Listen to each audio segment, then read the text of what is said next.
Hello, नमस्कार। आप सभी का एक बार मैं फिर से स्वागत करती हूँ अपने यूट्यूब पेज पे। और आज मैं फेसबुक पे लाइव आई थी अपने एनजीओ आशीर्वचनम फाउंडेशन के तत्वाधान में। आशीर्वचनम फाउंडेशन की ऑफिशियल वेबसाइट पे मैं लाइव आई थी। तो मैंने ये ड्रेस वेयर किया है और मुझे काफ़ी पसंद है ये साड़ी, ये कलर। और मैं कहा चलो अच्छी बात है, कुछ एक वीडियो मैं अपने यूट्यूब के फ्रेंड्स के लिए बना देती हूँ जबकि मैं तैयार हुई हूँ।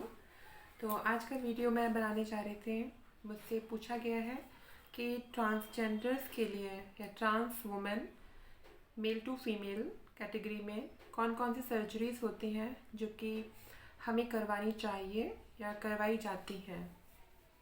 कौन कौन सी सर्जरीज के क्या क्या कॉस्ट है और किन की क्या आवश्यकता है और किसको आवश्यकता है। तो इसी मुद्दे के ऊपर मैं बात करने जा रही हूँ। ये जो वीडियो है ये सर्जरीज के ऊपर आधारित होगा। तो सबसे पहले मैं बात करती हूँ, जबकि आप ट्रांसजेंडर मेल टू फीमेल में आते हैं तो क्योंकि बहुत समय तक आपकी बॉडी में मेल हार्मोन्स रहा होता है, तो आपकी बॉडी बहुत हद तक एक मेल के समान रिस्पॉन्ड करती है, एक मेल के समान रहती है। फिर अचानक से उस पूरी चीज़ को चेंज करना, पूरे उस स्टाइल को चेंज करना, पूरी उस पर्सनालिटी को चेंज करना थोड़ा सा मुश्किल होता है। तो मेडिकल साइंस में कुछ सर्जरीज है जो कि हमें करवानी पड़ती हैं और करवानी चाहिए भी, क्योंकि समाज में जब आप एक तरफा हो रहे हैं, एक लिंग से दूसरे लिंग में ट्रांसफ़र हो रहे हैं पूरी तरीके से, तो बेहतर है कि आप इस तरीके से उस ट्रांसफॉर्मेशन को कंप्लीट करें कि आपकी रिस्पेक्ट और आपकी प्रेज हो सके। लोग आपके लुक्स को लेके अगर आपको डिमोरलाइज करते हैं, आपको रिस्पेक्ट नहीं करते हैं, तो कहीं ना कहीं आपको डिमोटिवेशन मिलता है। तो सबसे इम्पॉर्टेंट होता है ट्रांसजेंडर्स की लाइफ में, देखिए, लेज़र लेना और एसआरएस करवाना, टेस्टिकल्स रिमूव करवाना, हार्मोन्स लेना। ये तो बहुत इम्पॉर्टेंट चीज़ है जो कि आपको करनी है। इसके अलावा कुछ ऑप्शनल सर्जरीज होती हैं जो कि डिपेंड करती हैं पर्सन टू पर्सन। जैसे कि बहुत सारे लोगों का फोरहेड जो होता है वो बहुत ब्रॉड होता है। ये फोरहेड बहुत ब्रॉड होता है, यहाँ तक का भी होता है, क्योंकि जो मेल हार्मोन्स होते हैं वो आपके फोरहेड को बहुत ही चौड़ा करते हैं, बहुत बड़ा करते हैं, और आपके यहाँ के स्कल्प से बाल भी उड़ जाते हैं एक एज के बाद में। तो इन चीज़ों के लिए जो ट्रांसजेंडर्स होते हैं वो यहाँ पे अपनी हेयर लाइन को फिल करवाते हैं और फोरहेड को सर्जरी करवा के छोटा करते हैं।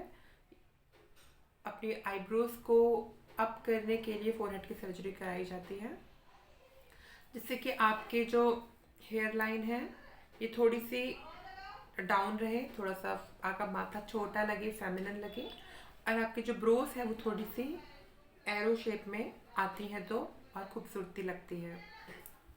तो ये पहली सबसे बड़ी सर्जरी होती है जिसमें कि आपको ये फोरहेड की सर्जरी होती है और आपकी हेयर लाइन को एडजस्ट किया जाता है। ये डिपेंड करता है कि आपके बालों की ग्रोथ कैसी है, आपका फोरहेड कितना बड़ा है। उसके बाद बहुत सारे लोग राइनोप्लास्टी करवाते हैं, जिसे कि नोज जॉब के नाम से भी बोला जाता है, क्योंकि मेल हार्मोन्स जो होते हैं वो आपके ये नोज़ल जो बोन होता है इसको बहुत ब्रॉड कर देते हैं, और अमूमन गर्ल्स का जो होता है वो काफ़ी शार्प होता है। तो नोज़ की सर्जरी भी करवाई जाती है। आइज़ के लिड को ऊपर करके आंखों को भी बड़ा किया जाता है।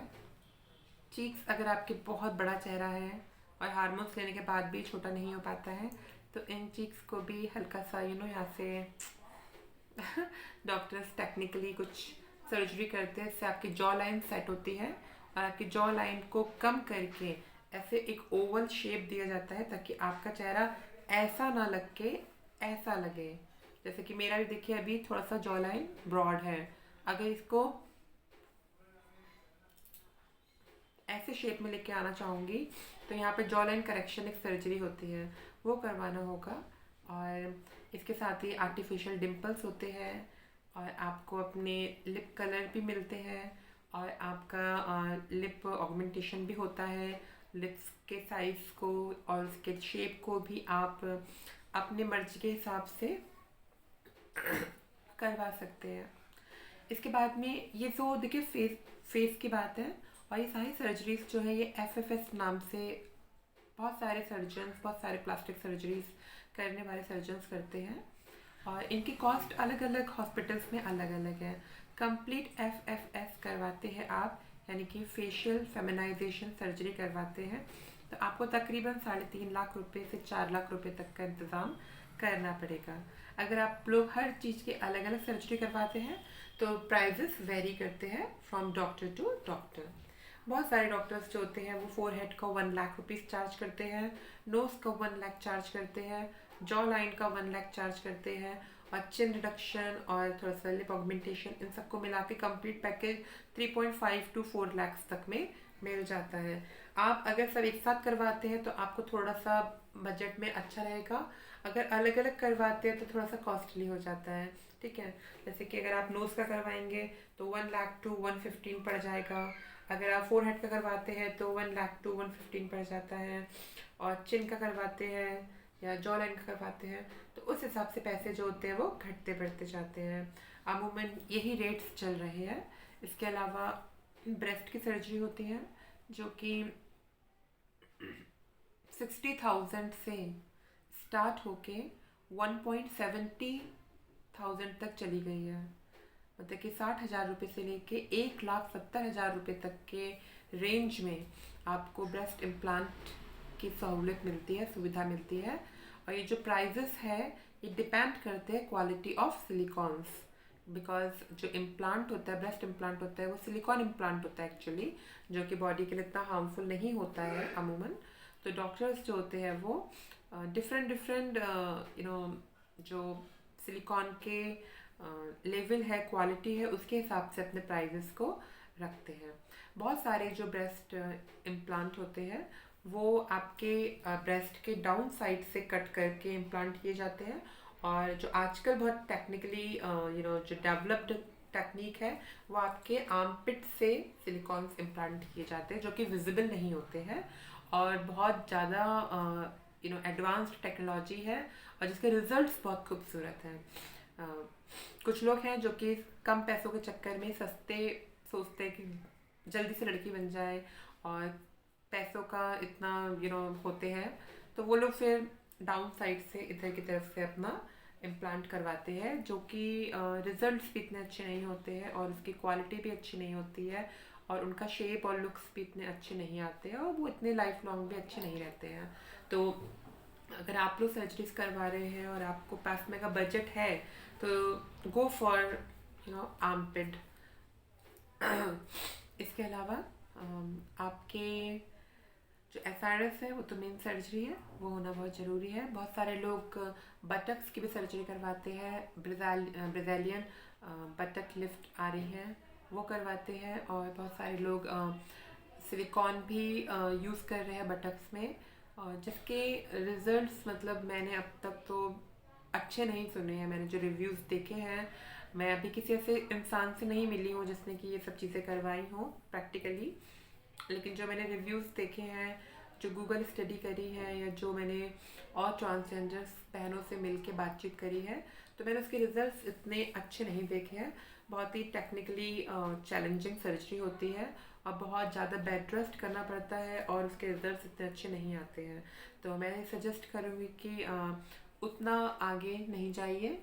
मेन होता है आपका फेस का काउंटर होना, फिर आपका हेयर लाइन, और आपका breast implant, and then your SRS। ये कुछ सर्जरीज है जो कि आपके लिए इम्पॉर्टेंट भी है, आपको करवानी भी चाहिए। ठीक है, तो इन सर्जरीज के लिए प्लान कीजिएगा, और अपने बालों की केयर करना स्टार्ट कर दीजिए अगर आप ट्रांसफॉर्मेशन में हैं, क्योंकि सर्जरी के बाद में हेयर फॉल होता है। मेरा शुरू में नहीं हुआ बिल्कुल हेयर फॉल, मैंने अपनी वीडियोस में बताया भी है आप लोग को कि मेरे नेल्स ब्रिटल नहीं हुए थे, और मेरा हेयर फॉल बिल्कुल भी नहीं हो रहा था सर्जरी के तुरंत बाद। शायद मैं लिक्विड डाइट पे थी, और मैंने बहुत अच्छे तरह से सूप, नारियल पानी, मिल्क, प्रोटीन ये सब इंटेक किया था, तो मेरे बाल हेयर फॉल नहीं हुआ। लेकिन उसके तुरंत बाद मतलब जैसे 2-2.5 महीनों के बाद मैंने देखा कि मेरा बहुत ज़्यादा हेयर फॉल हुआ। इतना हेयर फॉल हुआ था मेरा कि मैं जब अभी अपने होम टाउन बरेली गई थी तो मैंने अपने बाल ही कटवा दिए थे। मैंने अपने अच्छे खासे मतलब लेंथ के बाल जो थे वो कटवा दिए थे। और अभी दोबारा से मैं अपने बालों की केयर कर रही हूँ। बाल मेरा भी काफ़ी सही हो रहे हैं, काफ़ी ठीक चल रहे हैं। अभी इतने लंबे नहीं हो पाए हैं, लेकिन हाँ उनका टेक्सचर बहुत अच्छा हो रहा है।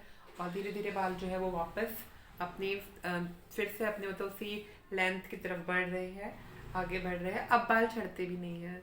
अब मतलब सर्जरी के 6 महीने हो गए लगभग, तो दोबारा से बालों में जान आ गई है। बाल फिर से स्मार्ट हो गए हैं, मतलब स्मार्टली बढ़ रहे हैं। स्मार्ट क्या हो गए हैं, स्मार्टली बढ़ रहे हैं। ये तो बीच में बहुत तगड़ा हेयर फॉल हो गया था, इसलिए अपने हेयर्स की, अपने नेल्स की केयर कीजिए, अपने स्किन की केयर कीजिए। बेसिकली ज़्यादा कॉस्मेटिक की तरफ मत जाइए। जितना कॉस्मेटिक यूज़ करेंगे, जितना ब्राइड अपने आप को रखेंगे, उतना आप वुमेन नहीं लगेंगे। गर्ल की जगह कहीं कुछ अलग आपकी छवि बनेगी। तो कम से कम मेकअप कीजिए, अपने आप को बहुत सिंपल सोबर रखिए। ड्रेसिंग सेंस में भी आप अपने आप को बहुत सिंपल सोबर रख सकते हैं, मेकअप में भी रख सकते हैं। आप मुझे देखिए, मैंने बिल्कुल भी मेकअप नहीं किया है। Nothing is there on my face, just simple bindi and lipstick and kajal, that's it. तो इतना मेकअप कीजिए ताकि आप बिल्कुल नॉर्मल लगे, ठीक है। तो इन्हीं शब्दों के साथ में मैं अपने इस वीडियो को विराम देती हूँ। आप लोग के सवालों का इंतज़ार रहेगा, सवाल कीजिएगा। और डिसलाइक करने वाले लोग मोस्ट वेलकम। आप 4-5 लोग हमेशा आते हैं, डिसलाइक करते हैं, प्लीज़ अपना काम कीजिएगा। धन्यवाद।